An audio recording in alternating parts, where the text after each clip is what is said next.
Boa tarde. Bom, hoje nós vamos falar um pouco de um livro bem conhecido e ele é dado por muitos autores como inspiração para suas obras, e nada mais é do que A República, por Platão. É muito interessante iniciar a leitura com uma predisposição a você entrar em uma pequena jornada que vai levar a você a sanar algumas de suas dúvidas. No sentido de que Platão, como dramaturgo, escrevia sobre o personagem Sócrates, que foi um filósofo, mas muita gente pensa que ele não existiu, né? Que ele na verdade era só um personagem de Platão, mas que tinha sua filosofia na boca dos outros. Então, a obra do Platão mais ou menos é o seguinte: eles se reúnem em volta de uma mesa para discutir alguns aspectos político-filosóficos da obra, que nela é representada por noções do que seria o bem e o mal, noções do que seria o justo e o injusto, noções do que seria o belo e o feio, e assim levar essas noções à investigação. E aí está um ponto importante. Notamos que no decorrer da leitura, muitas coisas são demonstradas. A própria leitura, como método, atinge o seu clímax quando eles estão discutindo ali a respeito dos deuses e começam a chamar dos deuses seus pais e a contar alguns recortes poéticos de suas odisseias. E aí entra um ponto interessante. Ao utilizar a imagem de um herói todo honrado e louvado, o sujeito conseguiria atingir então, através dessa visão e da inspiração que ele promove, alguma verdade? Por quê? Veja dessa determinada forma. Nós podemos, como os participantes do diálogo A República de Platão, ter nosso método de investigação para atingirmos a pureza dos conceitos, como assim é colocado na obra. E como que nós atingiríamos isso? Com refutações, mecanismos, vários tipos de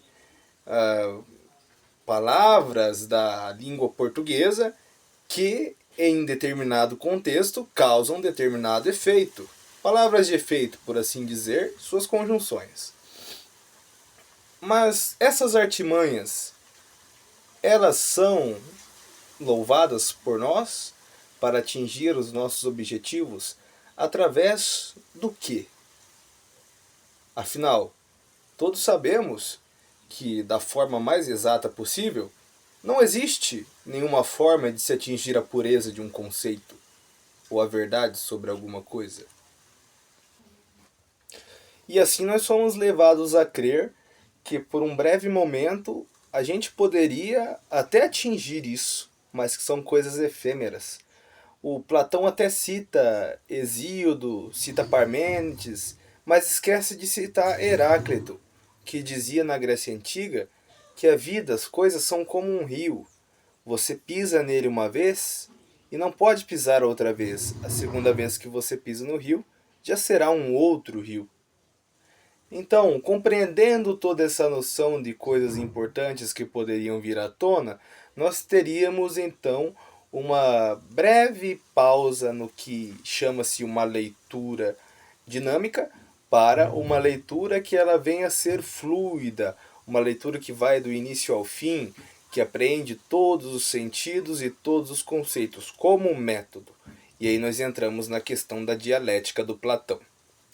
Platão tinha sua dialética específica. A dialética nada mais é do que uma maneira científica de comprovar dados da metafísica, tornando no discurso, na escrita e em algumas outras ações, mais ações estritamente lógicas, a forma com que se admite que precisa de uma maior abertura nos termos em como poderia ser dito ao precisar recorrer a essa dialética.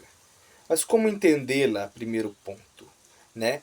Pois temos a dialética ontológico-expectativa, expectante, ontológico-expectante, que significa você trabalhar em prol de alguma coisa, desejá-la, expressar seu desejo, e quando você pensar que todo seu trabalho está satisfeito, você recebe a nova maneira de se enxergar essa metafísica.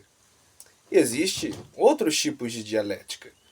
A dialética do Platão, se vista sob a ótica dessa que a gente acabou de falar, ela seria nada mais do que, digamos assim, os ali presentes encheriam o saco dos que estão detentores da posse de teoremas e de ideias que poderiam resolver sua vida de uma vez por todas, até que eles deem logo de presente aquilo que eles tanto esperavam.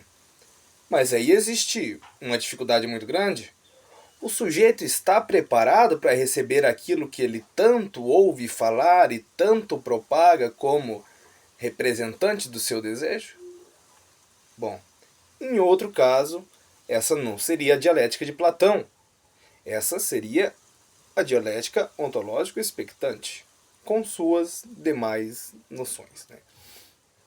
Mas o que é mais importante também nesse caso, mesmo que você leve ao absoluto cada conceito, digamos assim, dividi-los em dois, como Platão fala, dividi-los em dois. O conceito é dividido em um oposto e o outro oposto, e cada um não pode conversar consigo até que eles atinjam seu ápice, o máximo de si, para que então eles façam, uma certa forma, uma permuta. Mas como que eles vão atingir esse ápice? Essa é a grande coisa do sistema. Porque, veja bem, se você começar a dizer que está, de certa forma, aprendendo um conceito, você sabe a hora certa, o lugar certo de você pegar ele? Diga-se assim, como se o conceito fosse um pássaro. Você conseguiria pegá-lo assim, em uma arapuca, ou atirar com o seu bodoque, derrubá-lo e pegá-lo? Bom, aí depende muito da sua habilidade de aprender um conceito. É simplesmente uma maneira lógica de se fazer as coisas, de colocá-las mediante a capacidade que o sujeito tem de compreender que ele, enquanto eu, pode sim abarcar qualquer forma, qualquer potência da criação, conquanto ele esteja preparado para isso. Então, ele não precisa ter altos diálogos, assim como dizem alguns, falar bastante para ganhar as coisas. Ele não precisa chorar para ganhar, se tornar um miserável para ganhar alguma coisa. Ele não precisa se colocar aos pés de Deus e dizer que ele é a menor criatura da humanidade para ganhar alguma coisa. Compreende? Então, o método de Platão é a investigação através do dialogismo, de falar, de colocar ordem às palavras, como representante dos objetos que estão no mundo real.